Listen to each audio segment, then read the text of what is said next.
सभी लोग हाथ जोड़ लीजिए, मंगलाचरण करेंगे, नमोकार मंत्र का उच्चारण करेंगे। नमो अरिहंताणं नमो सीताणं नमो आयरियाणं नमो अज्जायाणं नमो लोए सब साहूणम। जय बोलिए देवादिदेव प्रथम तीर्थंकर आदिनाथ भगवान की जय। बोलिए वर्तमान शासन नायक जिनका मोक्ष कल्याणक आज के शुभ दिन कार्तिक कृष्ण अमावस्या को हमने प्रातःकालीन वेला में बनाया है, ऐसे दीपावली महोत्सव पर भगवान का निर्माण महोत्सव हुआ, ऐसे वर्धमान स्वामी महावीर भगवान की। इस युग के प्रथमाचार्य श्री चारित्र चक्रवर्ती आचार्य भगवान श्री शांति सागर जी महान मुनिराज की। सभी को सादर जय जय। अनंत अनंत सिद्ध परमेष्ठी परमात्माओं की। सभी ज्ञानदानम गुरुकुल में आए हुए आगंतुक अतिथि, मंदिर में जो लोग आए हुए थे बेटा हैं, चले गए उधर से, जो लोग हों तो स्वाध्याय के लिए बोल दिया। हाँ तो बोल देना वहाँ पर रविकांत जी को, है ना, कि जो भी लोग स्वाध्याय में आना चाहें आ जाएंगे। और रोहिता जी को बोल देना बेटा तुम भी आ जाना, है ना। हाँ तुम आ जाना, फोन पे ही बोल दो। हम सभी लोग मिथिलापुरी तीर्थ क्षेत्र में सुनपुरा ग्राम में भगवान महावीर का दीपोत्सव आज मना रहे हैं। कल भी बड़ा अच्छा प्रसंग आया था।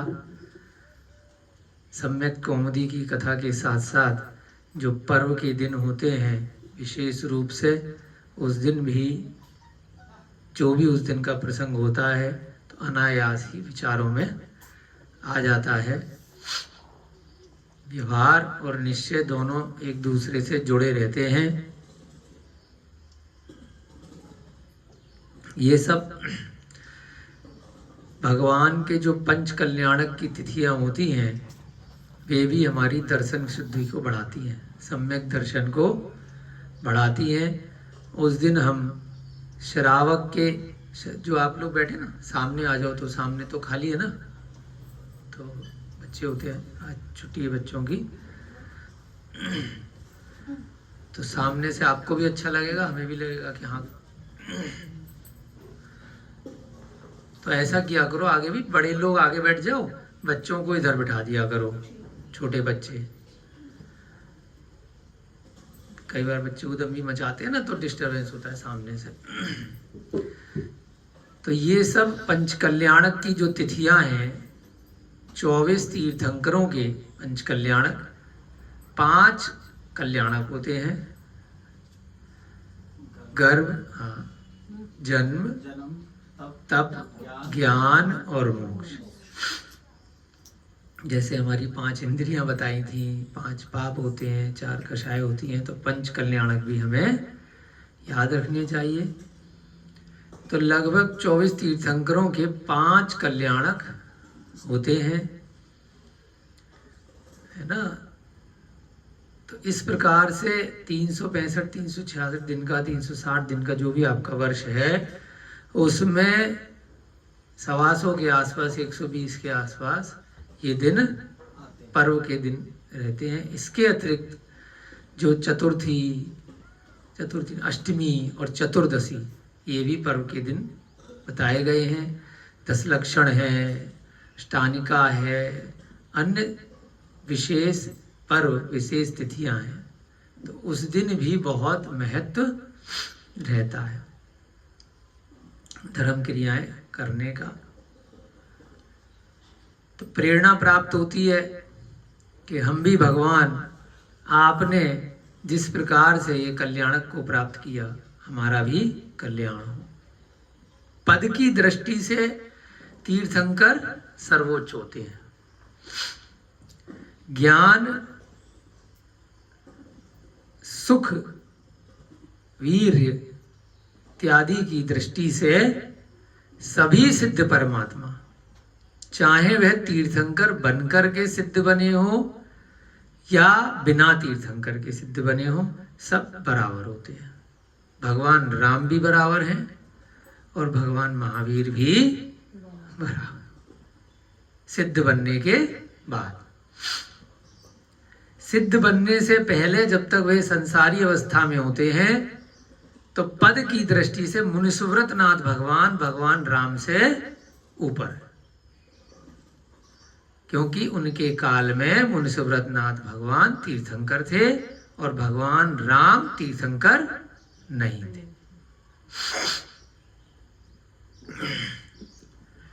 तीर्थंकर 16 कारण भावनाओं को भाकर के बना जाता है। पिछले भवों में एक विशेष पुण्य रहता है।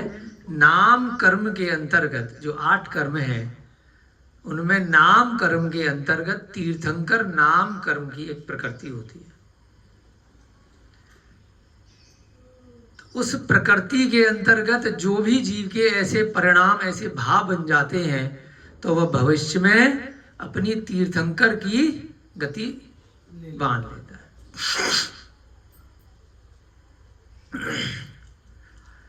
ऐसे जीव तीर्थंकर बनते हैं जो स्वयं के कल्याण के साथ साथ पूरे जगत के कल्याण की भावना भाते हैं कि इस संसार में भी सबका कल्याण हो।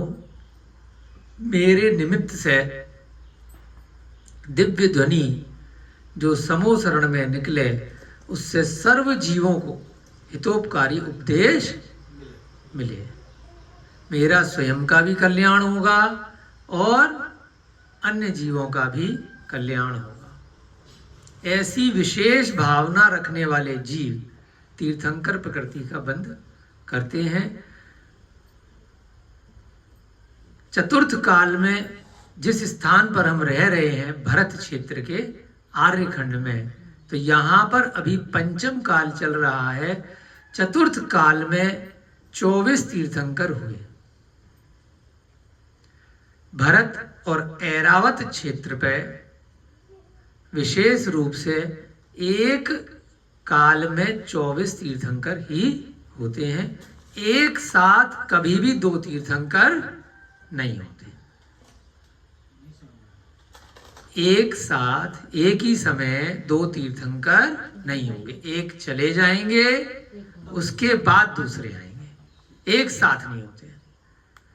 परंतु एक जो काल है, चौथा काल, अवसर्पणी काल की दृष्टि से चतुर्थ काल जिसको हमने कहा, पहला काल भोग भूमि रहता है उत्तम, दूसरा काल फिर से भोग भूमि रहता है मध्यम, और तीसरा काल फिर से भोग भूमि रहता है जघन्य। उसके बाद जो चौथा काल आता है वो कर्म भूमि कहलाता है। उसमें काम करना पड़ता है। मनुष्यों को जीविकोपार्जन करने के लिए, काम धंधा रुपया पैसा कमाने के लिए, भोजन के लिए, दाल रोटी मकान कपड़ा, तो वह भी कर्म करना पड़ता है। और दूसरा मोक्ष जाने के लिए भी कर्म करना पड़ता है। तो इसलिए उसको बोलते हैं कर्म भूमि। भोग भूमि क्या होती है? जिसमें काम धंधा नहीं करना, बट बैठे बैठे ही भोग भोगते रहो। तो किसे मिलेंगे वो भोग? किसे मिलेंगे? जो बिना काम के खाना पीना, दाल रोटी मकान दुकान सब टेंशन फ्री। किसे मिलेंगे? सबको मिलेंगे जो पिछले जन्म में बहुत तीव्र पुण्य करके आए हैं, जिन्होंने उत्तम मध्यम और जघन्य श्रेणी के पात्रों को 4 प्रकार के दान दिए हैं। आहार दान, औषध दान, ज्ञान दान और अभय दान। तो ऐसे जीव अपना इतना तीव्र पुण्य ले लेते हैं कि वे भोग भूमि में जाकर के उत्पन्न हो जाते हैं। न केवल दान देने वाले ही जीव, अपितु उस दान की अनुमोदना करने वाले भी। अगर किसी व्यक्ति की या किसी पक्षी की दान देने की शक्ति नहीं है, और उसने खिड़की से बाहर खड़े होकर जाली के बाहर से ही या छत पे से ही या पेड़ पे से ही कोई पक्षी बैठा है और उसने किसी मुनि महाराज को आहार दान होते हुए देख लिया, उसकी भी अनुमोदना कर दी कि हे प्रभु मैं नहीं दे पा रहा है ना, परंतु मैं अगर मनुष्य होता या मैं कहीं भी ऐसा श्रावक होता, मेरा भी निमित्त बनता तो मैं दान दे देता। तो वे भी कई बार ऐसे जीव भी मनुष्य गति का बंद करके जा सकते हैं, जाति स्मरण उनको हो जाता है, स्वर्ग भी जा सकते हैं, नहीं तो भोगभूमि भी जा सकते हैं। जो मनुष्य सम्यक दृष्टि होकर के जाएगा बहुत अच्छे से, वह तो चांस सबसे ज्यादा रहता है कि स्वर्ग जाएगा। उनमें से कुछ जीव अगले जन्म में अच्छी गतियां, मनुष्य गति भी है, भोगभूमि भी है और स्वर्ग भी है। तो कुछ जीव तो विद्याधर मनुष्य बन जाते हैं, मनुष्यों में भी बहुत श्रेष्ठ मनुष्य, जैसे हनुमान इत्यादि थे। विद्याधर मनुष्य, उनके पास जैसे नाम में ही है विद्याएं रहती हैं, जिनको हम कहते हैं जादू। अरे मंत्र पढ़ा और बड़े हो गए, छोटे हो गए, मन किया सती संकल्प का रूप बना लिया, मन किया संकल्प जी का वेश बना लिया, मन किया 10 रूप बना लिए, मन किया जानवर का रूप बना लिया, मन किया तो उड़ने लग गए, मन किया तो पानी में घुस गए, मन किया तो अग्नि में प्रवेश कर गए। तो ऐसे मनुष्य क्या कहलाते हैं? विद्याधर। एक नाटक आया था बहुत साल पहले, जब हम छोटे बच्चे थे, 8वीं 9वीं 10वीं कक्षा के, चंद्रकांता के नाम से DD1 पे एक नाटक आता था। उसमें क्रूर सिंह होता था, यक्कू पिताश्री, बहुत सारे लोगों ने नहीं देखा होगा, और बहुत सारे अय्यार कहते थे वो उस कहानी में, कि जो रूप बना लेते थे। तो वो कहीं ना कहीं विद्याधरों से प्रेरित वह कथानक, वह उपन्यास रहा होगा, कि रूप बदल लिया, दूसरे का रूप बना करके पहुंच गए, है ना।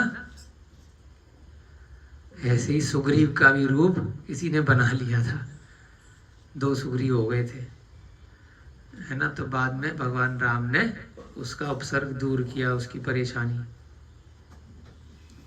किसी ने रूप बना करके उसके घर में जाकर रहने लगा, उसकी पत्नी को भी पता नहीं चला कि नकली है सुग्रीव की। तो इस प्रकार से बहुत बार ये विद्याधर मनुष्य होते हैं, जो विशेष रूप से विजयार्थ पर्वत की श्रेणियों में उनके निवास होते हैं। वहाँ कृत्रिम चैत्यालय रहते हैं, उनके बहुत सुंदर सुंदर महल रहते हैं।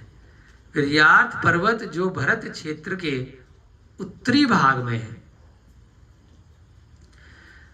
भरत क्षेत्र के मध्य में है, जहां भरत क्षेत्र के आर्यखंड में हम लोग रह रहे हैं, हमसे उत्तरी भाग में है। वैसे भरत क्षेत्र के मध्य में विजयार्थ पर्वत होता है। उसकी दोनों तरफ एक उत्तर श्रेणी होती है और एक दक्षिण श्रेणी होती है।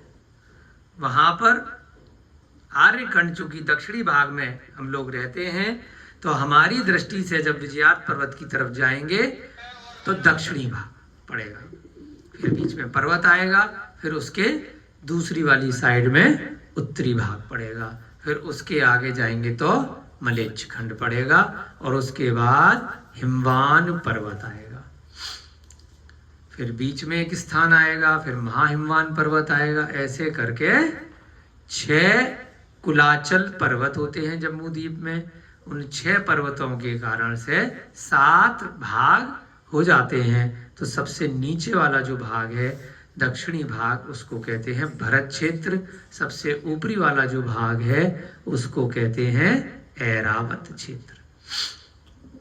हम लोग इस कमरे में जहां बैठे हैं, इधर उत्तर की दशा है, थोड़ी सी इधर। तो यहाँ इधर हम आगे बढ़ते चले जाएंगे तो धीरे धीरे करके विजयार्थ पर्वत आ जाएगा, और अगर हमारी शक्ति सामर्थ्य हुई तो आगे आगे हम जा सकते हैं।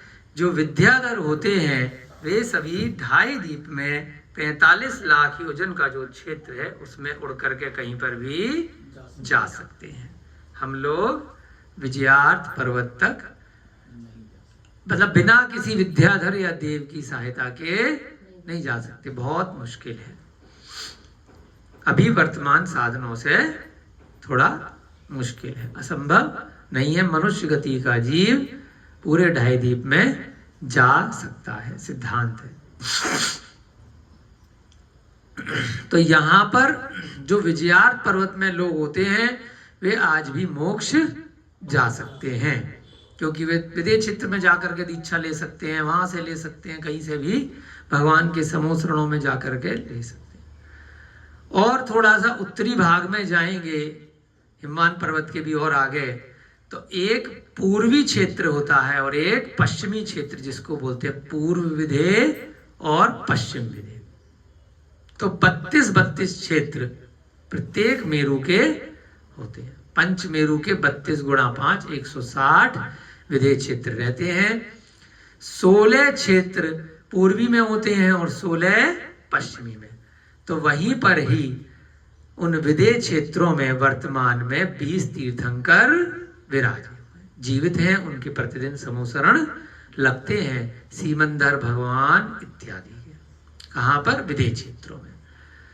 तो उन विदेह क्षेत्रों में वर्तमान की दृष्टि से ऐसा आता है कि अभी कम से कम 20 तीर्थंकर वहां पर हैं। तो वहां पर ऐसी कोई 24 तीर्थंकर वाली कंडीशन नहीं है।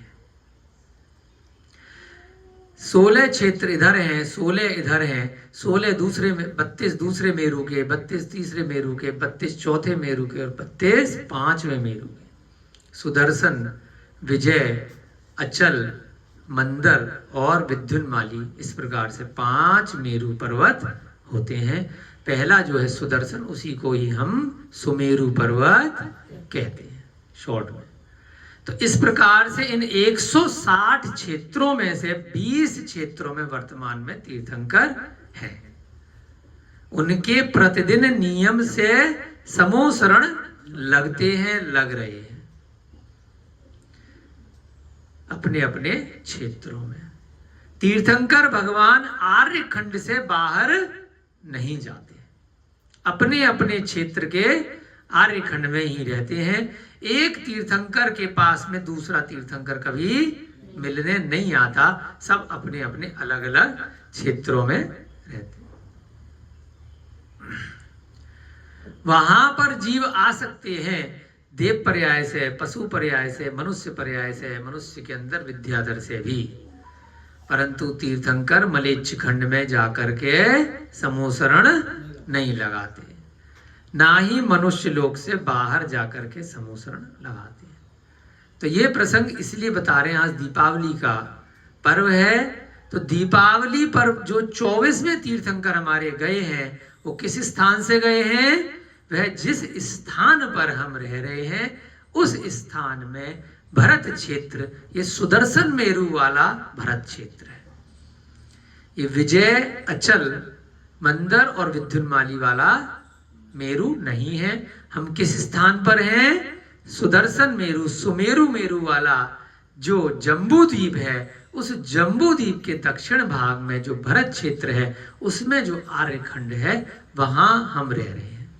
आप जिस स्थान पर आज पैदा हो गए तो आपका मन वहीं पे लग जाता है। सुनपुरा में पैदा हो गए तो सुनपुरा में लग गया, फिर अमेरिका की चिंता नहीं रहेगी। भारत में पैदा हो गए तो भारत की चिंता रहेगी, उत्तर प्रदेश में तो उत्तर प्रदेश की रहेगी, महाराष्ट्र की चिंता नहीं है कि वहाँ कौन हुआ कौन गया।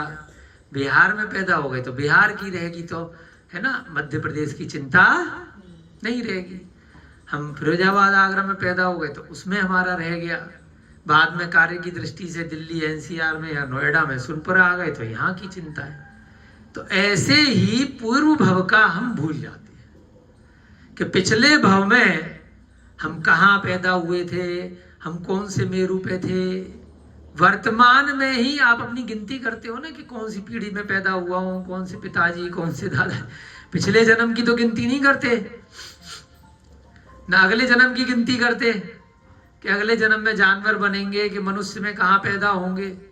तो जिस स्थान पर, जिस कुल में, जिस जाति में व्यक्ति का जन्म हो जाता है, वह उस माहौल के आसपास अपने को मान लेता है व्यवहारिक दृष्टि से। आत्मा की दृष्टि से निश्चय से जो हमने दूसरा पक्ष आपको बताया कि पिछले भव में पता नहीं मनुष्य भी थे कि नहीं थे, तो कौन सा कुल, कौन सी जाति, कौन सा आस, कौन सा पड़ोस, कौन सा मकान, कौन सी दुकान, कौन सा शहर, कौन सा देश और कौन सा खंड, कुछ नहीं मालूम अगले का और पिछले का।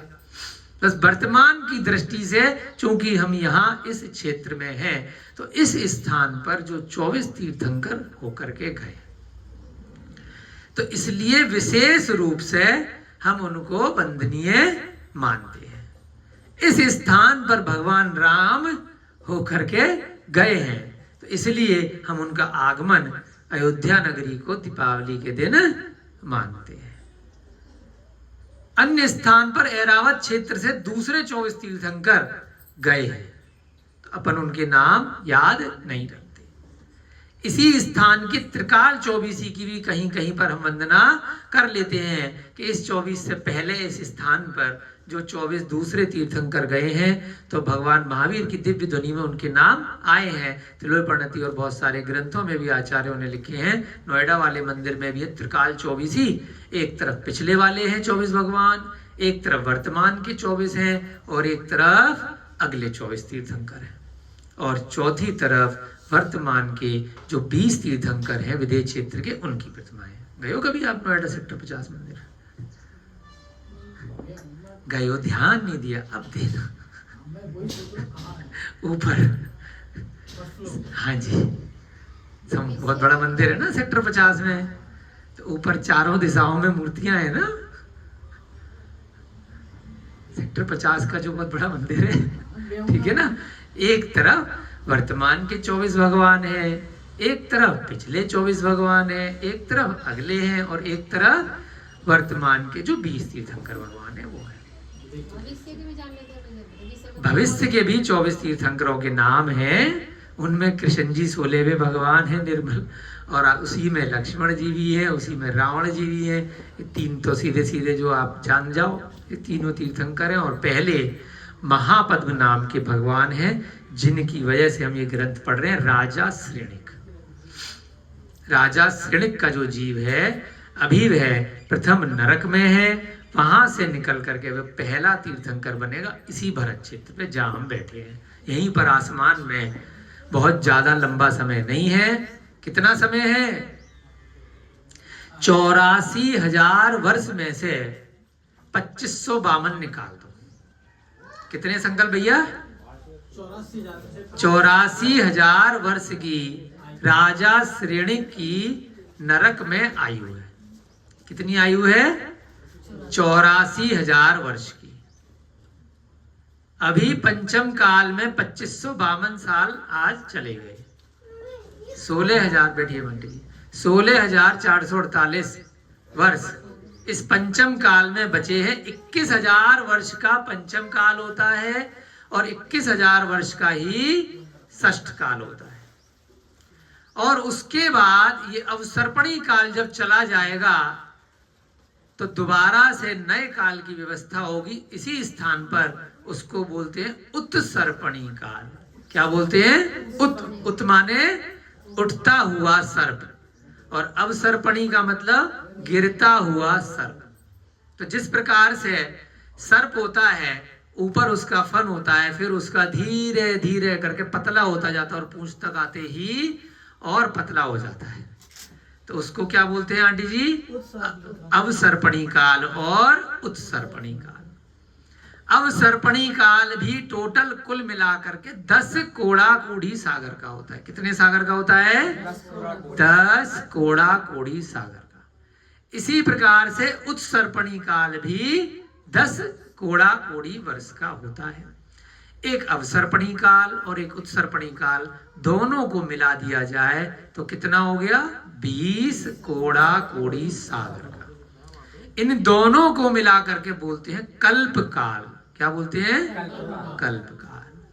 तो अभी हम अवसर्पणी काल के पंचम काल में रह रहे हैं, जहां चतुर्थ काल का जब अंत आया था तब भगवान महावीर को निर्वाण हुआ था।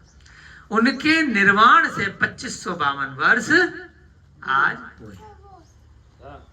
21,000 वर्ष का ये पंचम काल है और 21,000 वर्ष का ही षष्ठ काल है। 4 काल निकल गए, 2 काल 21,000 वर्ष के कितने हो गए? 42,000। इसी प्रकार से जब उत्सर्पणी काल आएगा तो उसमें जो पहला काल आएगा वो दोबारा से 6 के बाद 6 ही आएगा, है ना। कोई चीज नीचे गिर रही है तो आप रास्ते से वापस लौटोगे तो वहीं से उठोगे ना। आप यहां तक आए हो, अब आपको वहां पहुंचना है तो यहीं से जाओगे ना वापस। 1 2 3 4 5 और 6, ये कैसे आएगा? अवसर्पणी में। उसके बाद उपसर्पणी में कैसे जाएगा?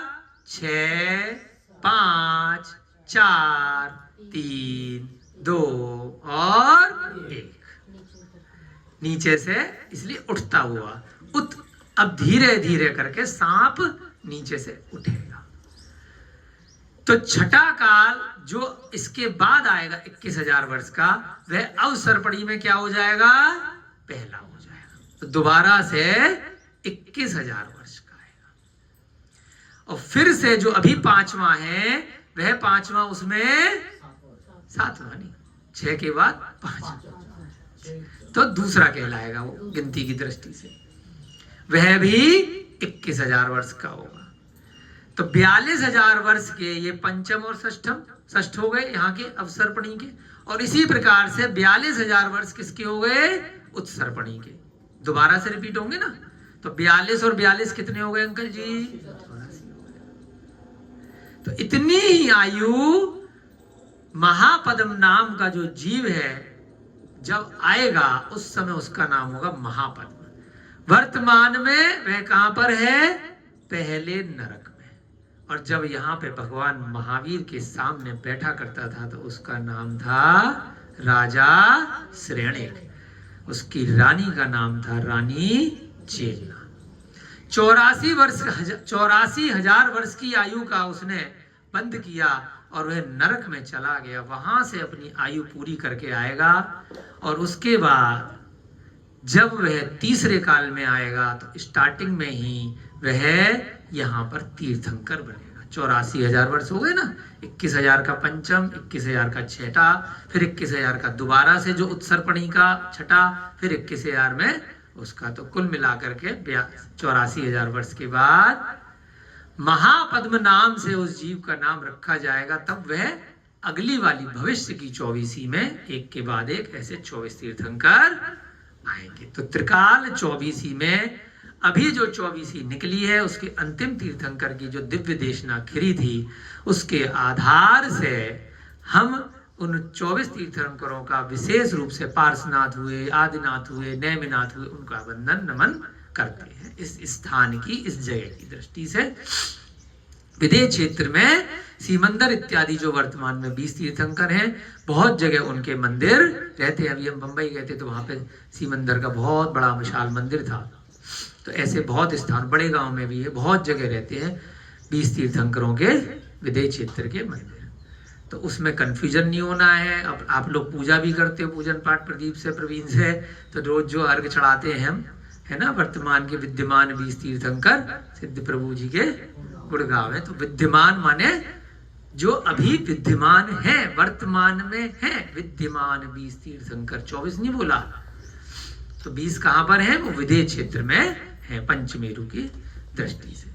तो यहाँ पर दीपावली महोत्सव के कारण से हमारे मन में आया कि आप लोगों को विशेष रूप से बताया जाए कि भगवान महावीर कौन थे, कहां पर थे, और उनके बाद भी वर्तमान में आप अगर ध्यान में चाहोगे, यहीं बैठे बैठे सीमंदर भगवान हमसे उत्तर दिशा में पूर्व विदेह क्षेत्र में है, कोई आपत्ति नहीं है।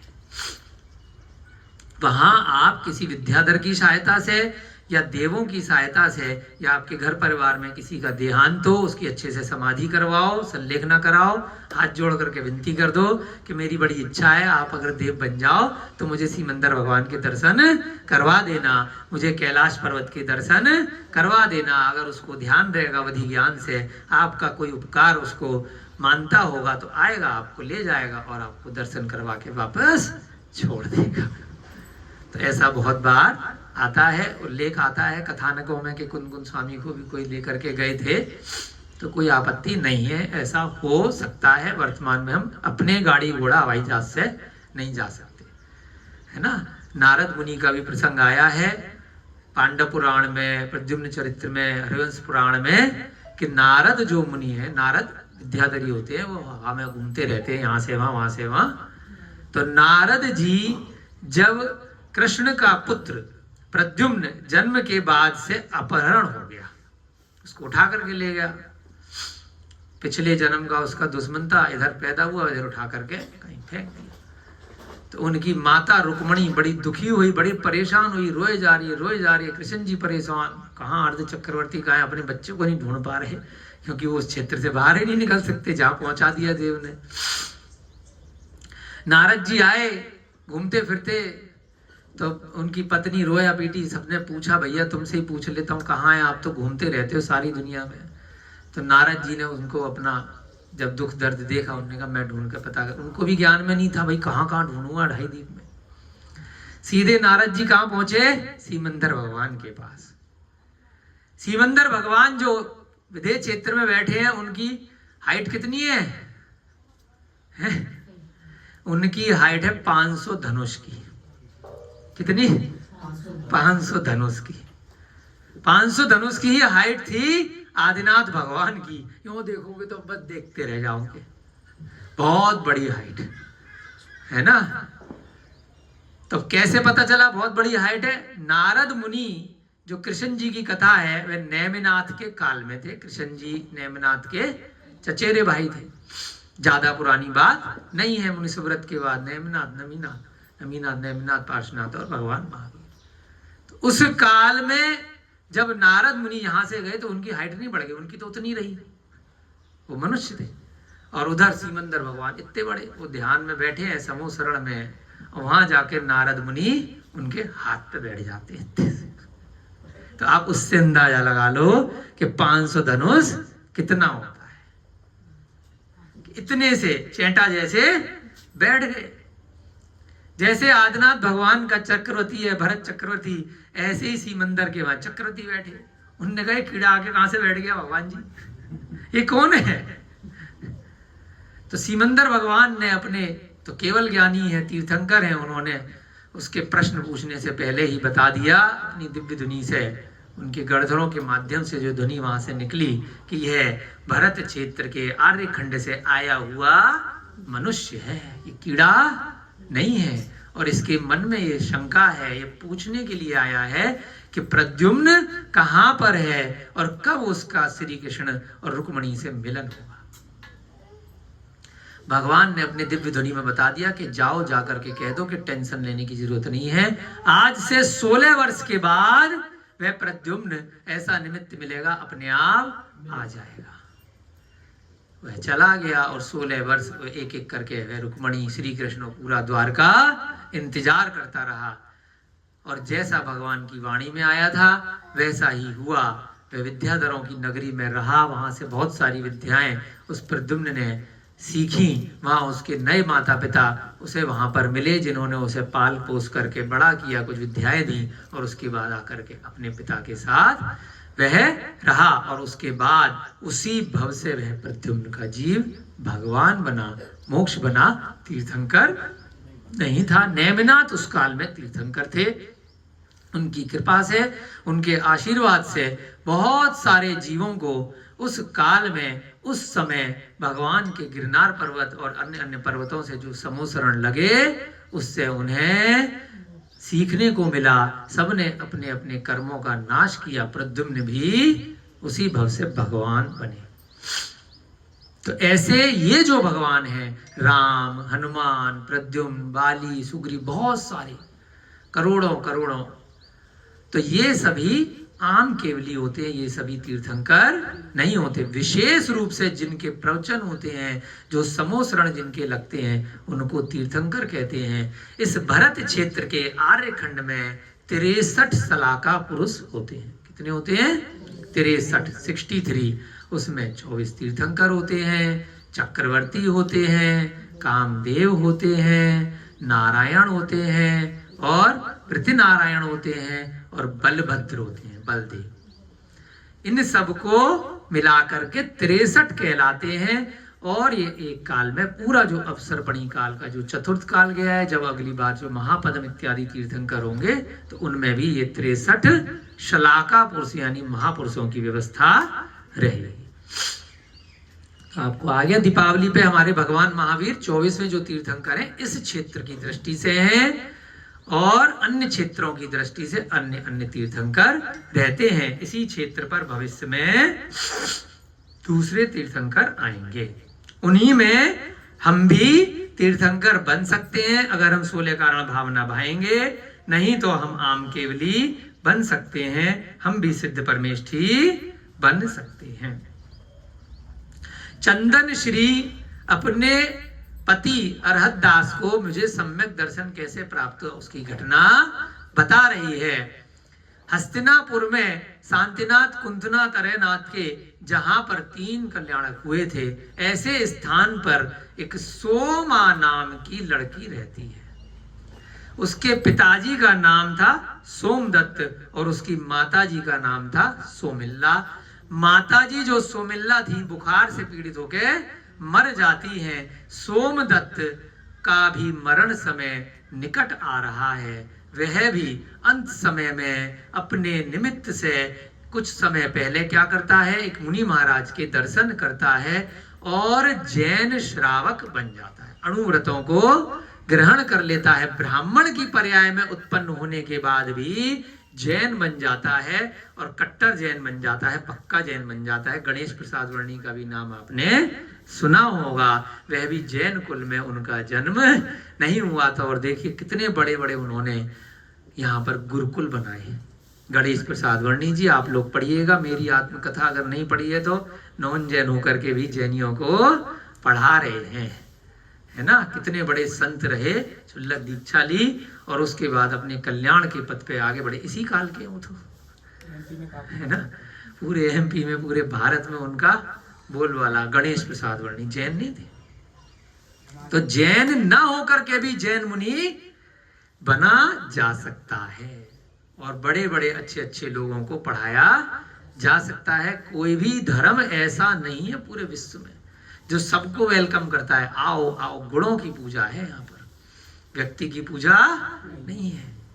तो ऐसे ही वे सोमदत्त जैन श्रावक बन गया और उसने नियम लिया कि भाई मेरी बेटी मेरे मरने के बाद केवल जैन को ही दी जाए, जिसका विवाह नहीं हुआ था।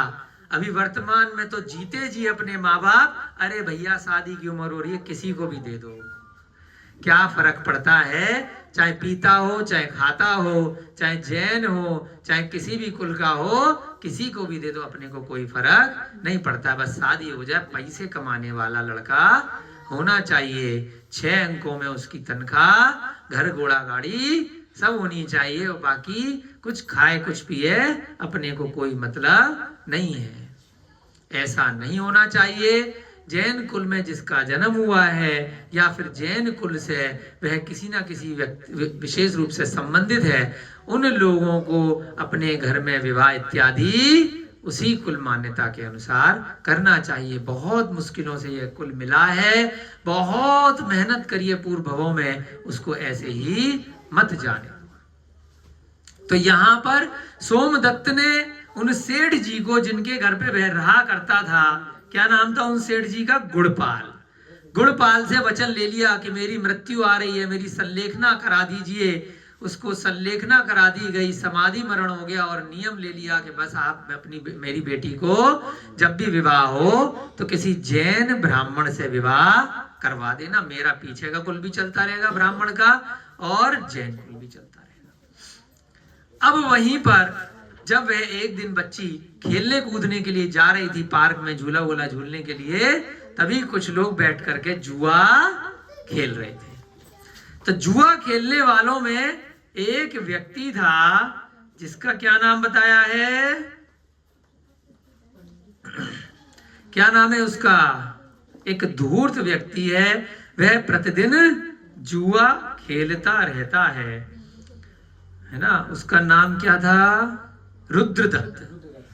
रुद्रदत्त नाम का वह धूर्त व्यक्ति है, जुआरियों का लीडर है ना, सर्वे सर्वा है। उसने उस लड़की को देखा और उसके दिल में घंटी बज गई कि विवाह करूंगा तो इससे करूंगा। अपने दोस्तों से कहा कि मुझे पसंद है, इससे मेरी शादी की बात चलाओ। दोस्तों ने कहा तुम्हारा दिमाग खराब हो गया है, बहुत बड़े बड़े ब्राह्मण आए, बहुत बड़े बड़े लोग आए, लेकिन इसको जो पालने वाला गुड़पाल सेठ है वह पक्का जैनी है, और उसके यहाँ एक ब्राह्मण रहा करता था जो जैन श्रावक बन गया था, सोमदत्त। उसने अपनी बेटी को इसको दिया है और नियम लेकर के दिया है कि जैन ब्राह्मण को ही ये बेटी दी जाएगी, और तू तो हम सबका सर्वे सर्वा है, तू तो सारे व्यसनों को करता है, तेरा तो इसमें नंबर कभी लगी नहीं रख सकता, भूल जा। उसने चैलेंज ले लिया कि शादी करूंगा तो इससे ही करूंगा, नहीं तो मेरे को तुम पशु समझना, पशुओं के बीच मेरी गिनती करना। ऐसा कहकर, ऐसी प्रतिज्ञा लेकर के वह रुद्रदत्त जैनी बनने के लिए अन्य देश को चला गया। वहां वह किसी मुनि के पास माया रूप से ब्रह्मचारी हो गया। मुनि महाराज विहार करते हुए आ रहे हैं, कोई भगवान तो है नहीं, सारे मुनि महाराज बहुत बार फर्जी ब्रह्मचारी बन जाते हैं ना। खाना पीना बढ़िया मिलेगा, खूब सेवा संपान मिलेगी, खूब दारू वारू भी मिल जाएगी, रात रात में हवा निकल करके, है ना, सब काम हो जाएगा।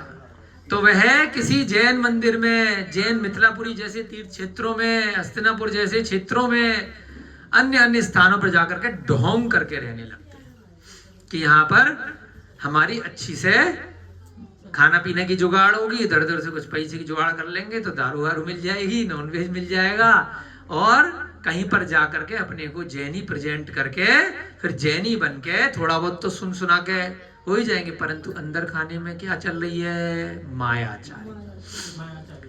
मायाचारी के परिणाम से ग्रसित होकर के वह जो चोर था, वह जो धूर्त व्यक्ति था, वह क्या बन गया, धोती दुपट्टा पहने, सफेद कुर्ता पजामा पहने और मुनि महाराज के पास ब्रह्मचारी बन गया। देव वंदना आदि की क्रिया को पढ़कर, यानी कि जब कुछ दिन उनके पास में रहा, प्रतिक्रमण सीख लिया, प्रवचन वर्चन सुन लिए 2 4 5, थोड़ा सा सम्यक दर्शन सीख लिया, हुआ नहीं है, खाली ढोंग के लिए, मायाचारी के लिए उसने सारी विधियां, आहार कैसे होता है, विहार कैसे होता है ना, वह सब चीजें सीख ली। वर्तमान में भी ऐसा होता है। अब ये सब चीजें सीखकर कि भगवान की तीर्थंकरों की पूजा, अभिषेक, पुजारी कैसे बनते हैं, है ना, देखे होंगे आपने भी, बड़े ढोंगी सब बिहारों में, बाद में आके सब शाम को शराब पीते हैं, सब गलत काम करते हैं, है ना, स्त्रियों के साथ दुर्व्यवहार करते हैं, खाते पीते हैं, चोरी चकारी सब काम कर लेते हैं। तो वो सब क्या हैं, कौन है, ऐसे ही है, मायाचारी है। कहां जाएंगे, मायाचारी के परिणामों से नरक भी जाया जा सकता है अगर व्यसन साथ में कर रहे हैं तो। खाली ढोंग कर रहे हैं तो कुमानुस द्वीप जाएंगे या जानवर बनेंगे, अगली पर्याय में पशु गति में जाएंगे या कुमानुस द्वीप, आधे पशु और आधे मनुष्य। जितने भी लोग शराब पी रहे हैं वे सब लोग नियम से यहाँ पर भी नरक जैसे जीवन व्यतीत कर रहे हैं। स्वर्गों जैसा माहौल छोड़ करके नरक के नाले यहीं पर भी हैं, और इस भव में भी नालों में पड़े रहेंगे, सड़कों पर, कोने में, यहाँ वहां, और अगले जन्म में तो निश्चित ही है, चाहे कितना ही प्रवचन सुन लो, कितना ही आकर के बैठ लो, उससे कुछ नहीं होना, निश्चित है, नियम है, नरक जाएंगे ही जाएंगे। कुछ भी कर लो, क्योंकि परिणामों में जब तक परिवर्तन नहीं आएगा वो ढोंग ही कहलाएगा। यहाँ से सीख करके जा रहे हैं, अरे ऐसी ऐसी बातें होती हैं, मैं तो बहुत बड़ा विद्वान हूं। ऐसे ही वह मायाचारी जीव रुद्रदत्त उन मुनि महाराज से सीख करके आ गया और वापस आकर के गुड़पाल के द्वारा जो निर्मापित, यानी गुड़पाल ने एक चैत्यालय बना रखा था, निर्मापित चैत्यालय में ठहर गया। अब श्रावकों वगैरह को कई बार आ जाते हैं ना, तो अपन भी मना नहीं कर सकते, भले ढोंगी है, पहले क्षण में तो नहीं पता है ना कि ढोंगी है, बाद में पता चलता है तो भाई जाओ कहीं और। हो जाता है कई बार, जो रुपए पैसे मांगने लग जाते हैं, गलत व्यवहार करते हैं, यहाँ वहाँ सब मोबाइल लेकर के इधर उधर 100 जगह बात करते हैं, समझ में आ जाता है कि ढोंगी साधु है, भाई कहीं और जाओ, यहाँ आपकी दाल नहीं गलने वाली है ना। तो उसमें कोई दोष नहीं है। अगर कोई मायाचारी साधु आ गया है जो अपने चरित्र का पालन नहीं कर रहा है, तो उसको आप अगर उसके देश भेज देते हैं ससम्मान, बिना आप नहीं उसको कपड़े पहनाओ, अगर साधु बन के आ गया है, आप उसको प्यार मोहब्बत से, है ना, झगड़े डंडे नहीं करना, मारना पीटना, पुलिस में भर्ती करना, यहाँ वहाँ, अपने धर्म की बदनामी होती, क्या फायदा, उसको बोलो कहीं और जाइए। आपका जो चरित्र है, आपका जो रहन सहन है, वह जिनेंद्र भगवान द्वारा जो वर्णित जो साधु ब्रह्मचारी क्षुल्लक पात्रों की जो श्रेणी है उसमें फिट नहीं बैठता है। उस हिसाब से आप उनको, है ना, भेज सकते हैं।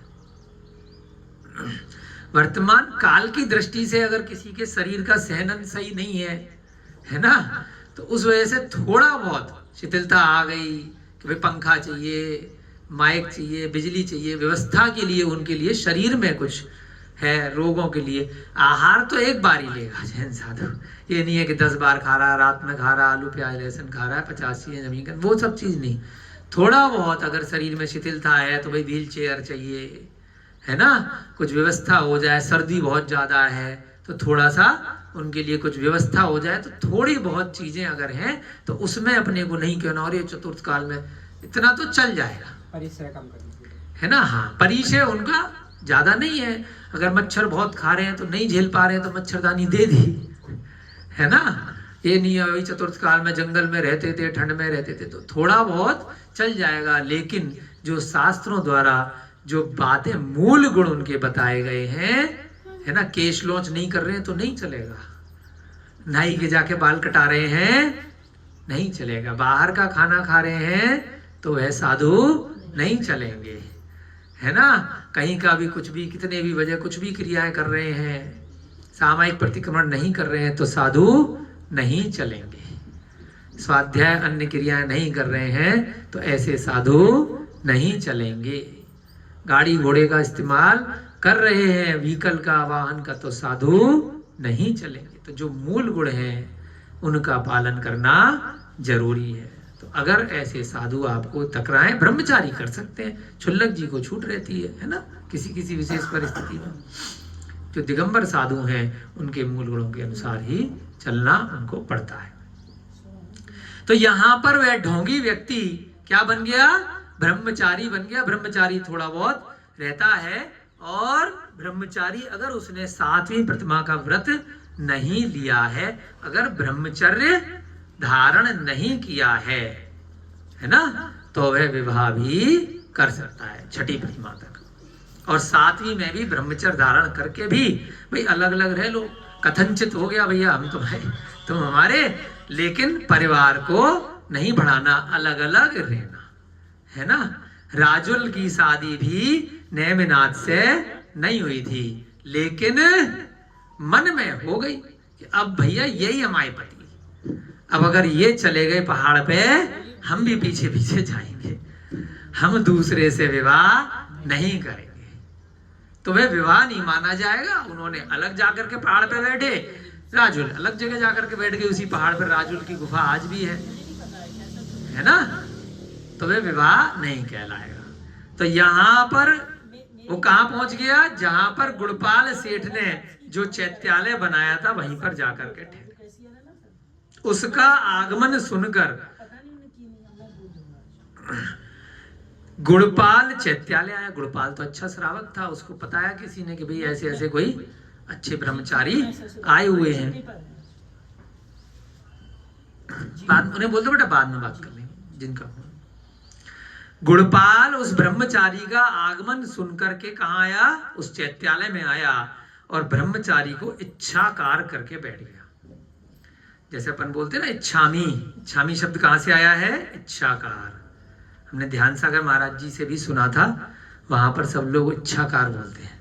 तो ग्रंथ का शब्द क्या है? इच्छाकार। छुल्लक जी को, ब्रह्मचारी इत्यादि को वंदना, जय जिनेन्द्र, जय दु जड़ंदो, इच्छाकार बोल देते हैं। और नमोस्तु किसको बोलते हैं? मुनि महाराज को, है ना। इच्छामी इच्छाकार से बना। ब्रह्मचारी ने दर्शन विशुद्धि हो, यह आशीर्वाद दिया सेठ जी को। है तो ढोंगी, है तो चोर, आशीर्वाद दे रहा है किसको? इतने बड़े सेठ को। दर्शन विशुद्धि हो, आशीर्वाद। सेठ जी ने कहा यह धन्य है, इसके दिन धर्म ध्यान से व्यतीत हो रहे हैं।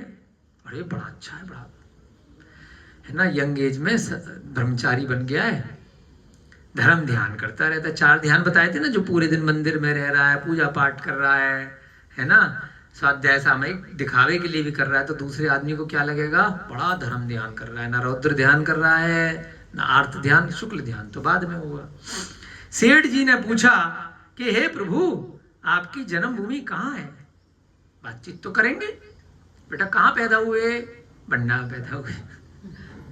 आपकी जन्मभूमि कहाँ है? आप किसके शिष्य हैं? और यहाँ कहाँ से आए हैं? थोड़ा परिचय कर रहे हैं। ब्रह्मचारी ने कहा मैं 8 उपवास करने वाले जिन चंद्र भट्टारक का शिष्य हूँ। है ना, आपकी वैल्यू कैसे बढ़ती है? मैं विद्यासागर का शिष्य हूँ। हर आदमी विद्यासागर जी का बोलबाला चल रहा है ना, उनके नाम पे दाल रोटी सेक रहे सारे ऐसे फर्जी ब्रह्मचारी अच्छे वाले जो भी है ना, कि ब्रांड है।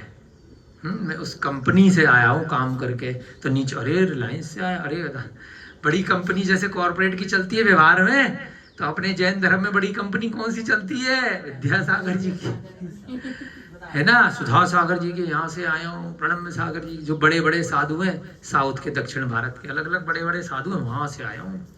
अरे वाह, है तो ऐसी होता है ना, विमल सागर जी के यहाँ से आया, जो बड़े बड़े साधु हैं उनका नाम ले दो उसी हिसाब से। अरे ये तो मेरे वाले गुरु के चेले हैं जिनको मैं मानता हूँ। पूछोगे बढ़िया से खाना मिलेगा, खूब सेवा होगी, खूब मकान वकान ठहरा दिया जाएगा। तो किसका शिष्य बताया? जिन चंद्र भट्टारक का शिष्य।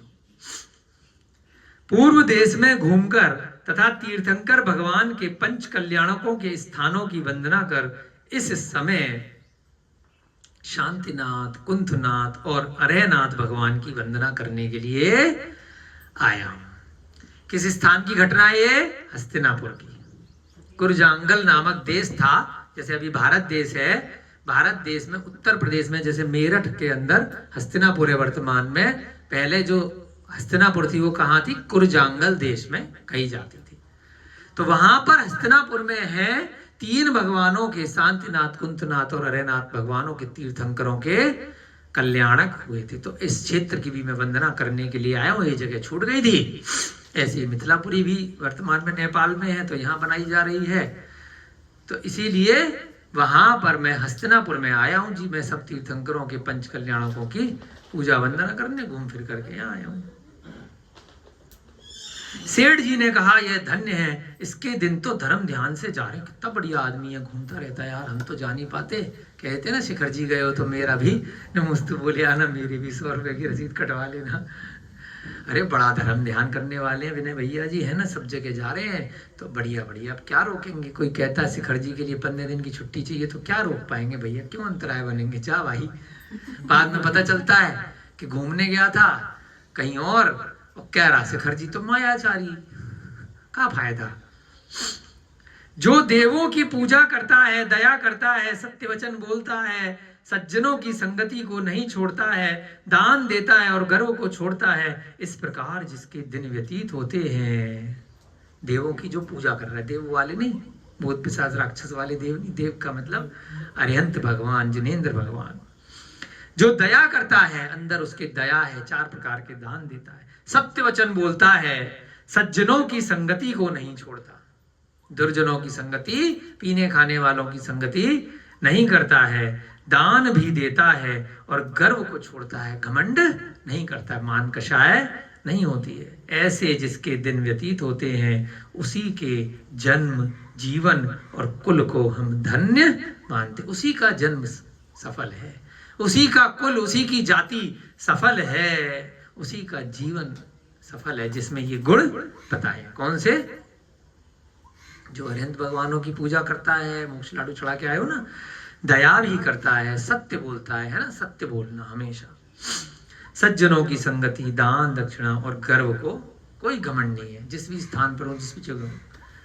गुणपाल ने उस ब्रह्मचारी से पुनः पूछा, क्योंकि अब गुणपाल उसके बारे में ऐसी अपने मन में अवधारणा बना रहा है। ये जो गुण बताए हैं, सज्जन के गुण बताए हैं, और गुणपाल को ऐसा व्यक्ति कौन लग रहा है? वह रुद्रदत्त लग रहा है, जो वास्तव में मायाचारी। मायाचारी कौन होता है? कल भी बताया था, अंदर कैंची और बाहर चंदन, कमल जैसा मुंह, मीठा मीठा मीठा मीठा, उससे ज्यादा मीठा, उससे ज्यादा अच्छा कोई नहीं। अंदर भी मीठा रहो, बाहर भी मीठा रहो तो आप बुढ़ी हो, और अगर अंदर और बाहर फर्क है तो आप मायाचारी हो। इससे अच्छा तो जैसे बाहर हो वैसे ही अंदर रह लो, जैसे अंदर हो वैसे बाहर रह लो, तो सामने वालों को धोखाधड़ी नहीं होगी, तो आप कम से कम नरक और त्रियंच गति से तो बच जाओगे।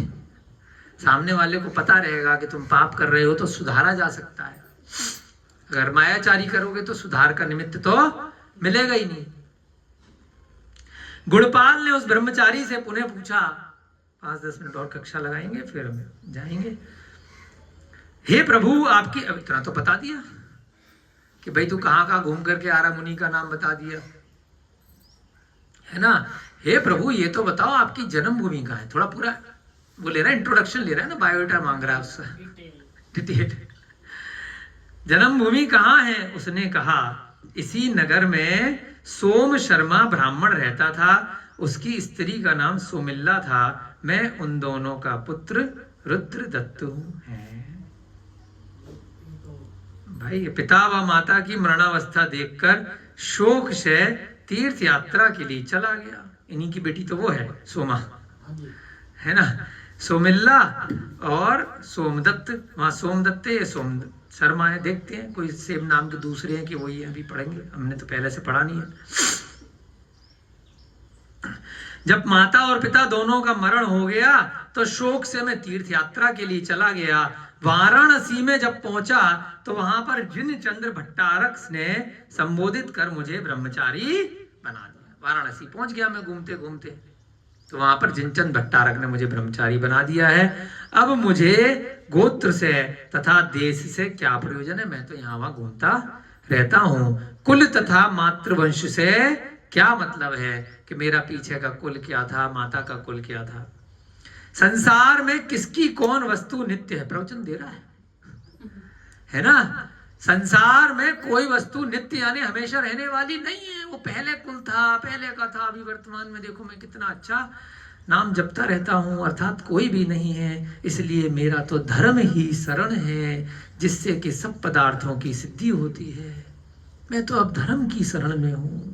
ऐसे ही करते हैं जितने ओवर एक्टिंग करते हैं ना टीवी पे, यहाँ वहाँ, जितने भी ओवर एक्टिंग करके प्रवचन दे रहे हैं, आप समझ जाइएगा मायाचारी हो सकते हैं। हम किसी पे कटाक्ष नहीं कर रहे हैं। जब कैमरा माइक बंद हो, जब भीड़ कम हो, तब जाकर के चेक करना उनका चरित्र कैसा है। जब आप किसी को भी फॉलो कर रहे हो, किसी को भी अपना आदर्श मान रहे हो, चाहे फिल्मी हीरो हीरोइन हो, चाहे साधु संत हो, या कोई भी व्यवहारिक लोग हो, आप जब कोई नहीं देख रहा है उनको, तब उनका आचरण कैसा है, उनका चरित्र कैसा है, तब आप जाकर के उसकी परीक्षा करना।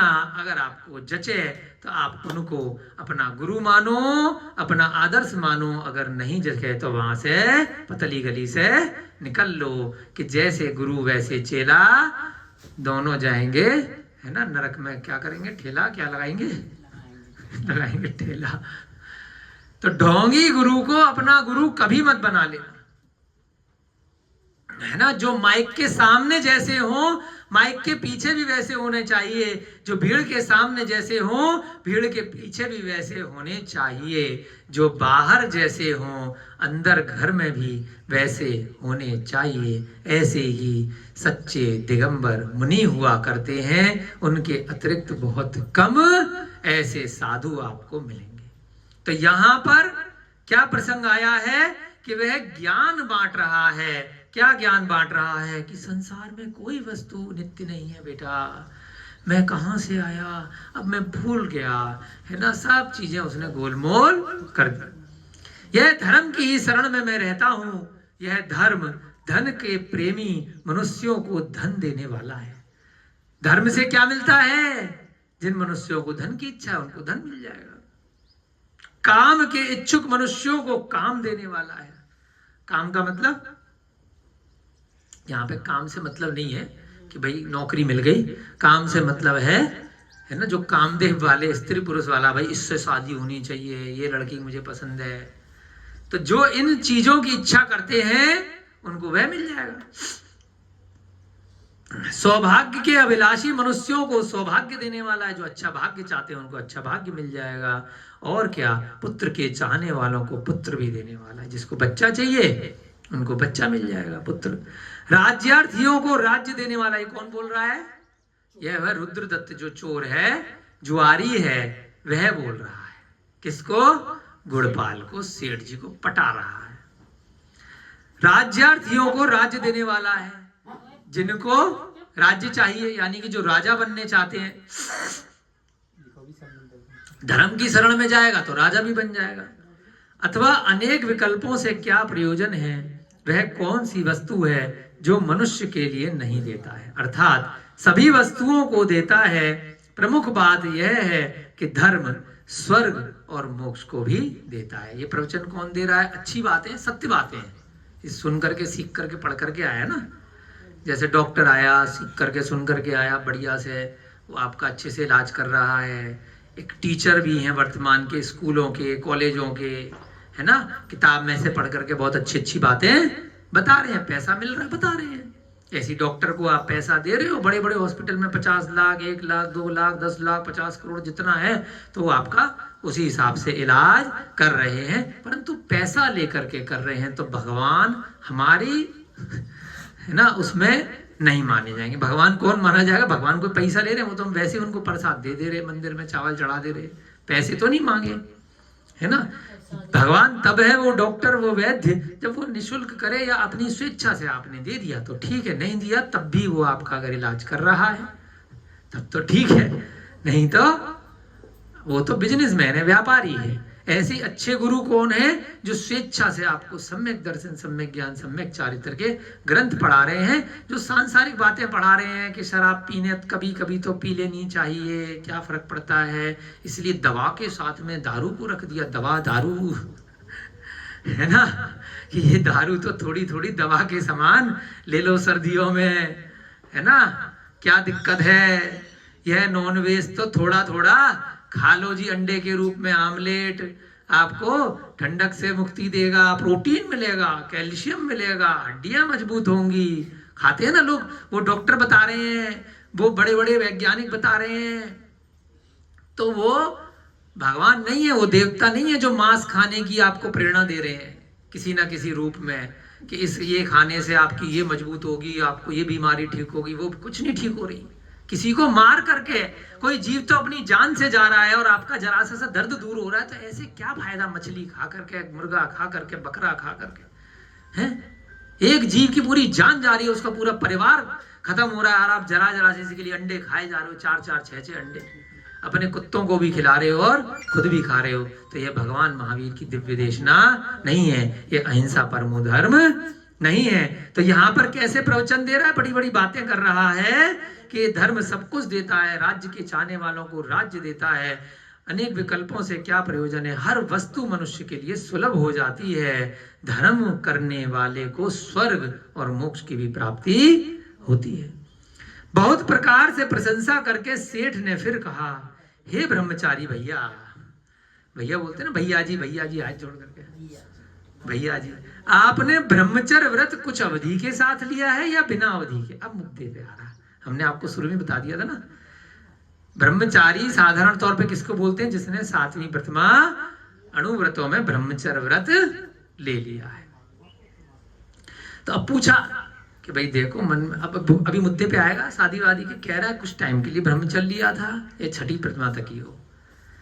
आपने ब्रह्मचर्य व्रत कुछ अवधि यानी कि 1 साल 2 साल 3 साल 5 साल ऐसे लिया है या परमानेंट ले रखा है? परमानेंट ले रखा है तो भाई किसी और को ढूंढेंगे, थोड़ा टाइम के लिए ले रखा है तो बता दो। उसने कहा अवधि के साथ लिया है ना, क्योंकि वो गया किस लिए था? उस लड़की से शादी करने के चक्कर में, तो कह देगा मैं तो ब्रह्मचारी हूं तो फंस जाऊंगा। परंतु स्त्रियों के ऊपर अभी मेरी इच्छा नहीं है, क्योंकि स्त्रियां विषम विष होती हैं, है ना। जितना वो ऐसे डायलॉग मारेगा उतना अरे यार ये तो शादी भी करने के लिए, एक होता लड्डू फूट गए मुंह में पानी आ गया, अरे यार सीधे मुद्दे की बात हो गई, इनने तो सीधी डायरेक्ट डायलॉग मार दिया ब्रह्मचारी व्रत का। तो अगर ऐसी इच्छा ज्यादा लालायित देखेगा तो हो सकता है सेठ पीछे रह जाए। तो उसने क्या कहा? और मायाचारी खेली, मेरी स्त्रियों में कोई भी रुचि नहीं है, मैंने ब्रह्मचारी व्रत लिया तो कुछ ही काल के लिए है, कुछ ही समय के लिए है, लेकिन स्त्रियों को देख करके मेरे को कुछ नहीं होता जी, मेरी कोई इच्छा नहीं करती। स्त्रियां तो विषम विष हैं, पता नहीं कौन सा जहर उनके अंदर है, भगवान जाने कब डस ले। कंठ में स्थित कालकूट भी जिस शंभु का कुछ भी नहीं कर सका, वे शंभु भी स्त्रियों द्वारा अत्यधिक बाधा को प्राप्त हुए। बोलते ना शंभु शंभु शिव जी को, है ना, बताते ना उनके कंठ में वो विष वाला सांप लटकता रहता है और उनको पिला दिया गया था, है ना, जो समुद्र मंथन से निकला था, वो कहानियां हैं, है ना। कंठ में स्थित कालकूट भी जिसे शंभु का कुछ नहीं कर सका, है ना, वे शंभु भी स्त्रियों द्वारा अत्यधिक बाधा को प्राप्त हुए। उनकी भी पार्वती बिठा देते हैं ना परेशान करने के लिए 24 घंटे टीवी सीरियल में, तो कह रहे विष उनका कुछ नहीं कर पा रहा है, लेकिन बीवी से परेशान है, तो इसलिए मैं बीवियों से और लड़कियों से दूर रहता हूं। वो विष से भी ज्यादा खतरनाक है, पता नहीं कब क्या बोल जाए, कब डस लें, कब मायाचारी के प्रणाम कर दें। स्त्रियां परेशान मत हो ना, आपको पहले हमने बता दिया, अगर स्त्री पर्याय से जाना है दीक्षा लो, अच्छे से जाओ, कोई दिक्कत नहीं है, यह ठीक ही है, क्योंकि स्त्रियां विषम विष हैं। कौन प्रवचन दे रहा है? ये रुद्रदत्त दे रहा है। आपकी कक्षा का समय हो रहा है ना, थोड़ा सा एक पैराग्राफ और पढ़ दें, चलो 2 मिनट बस, ये वाला 5 मिनट करके फिर जाएंगे। स्त्री के द्वारा पैर से ताड़ित हुआ अशोक वृक्ष विकसित हो जाता। देखो हमें नहीं मालूम, रोहिता जी से पूछ लेना। अशोक का जो पेड़ होता है, मुझे भी नई जानकारी प्राप्त हुई है, ग्रंथ में लिखी है, चेक करके देख लेना। अशोक के पेड़ पर अगर किसी स्त्री का पैर लगवा दो तो वह विकसित हो जाता है। लिखा भाई साहब, होगा, पूछेंगे, लगा देना भैया। बहुत सारे 20-25 अशोक के पेड़ लगाए रोहिता जी ने, सब लोग चरण लगा देना अपने। स्त्री के द्वारा पैर से ताड़ित अशोक वृक्ष विकसित हो जाता है। मुख की मदिरा से सींचा गया बकुल का वृक्ष शोक छोड़ देता है। एक बकुल का वृक्ष होता है ना, मुख की मदिरा से सींचा गया, आलिंगन को प्राप्त हुआ कुरवक खिल उठता है और देखा हुआ तिलक वृक्ष कलिकाओं से युक्त हो जाता है।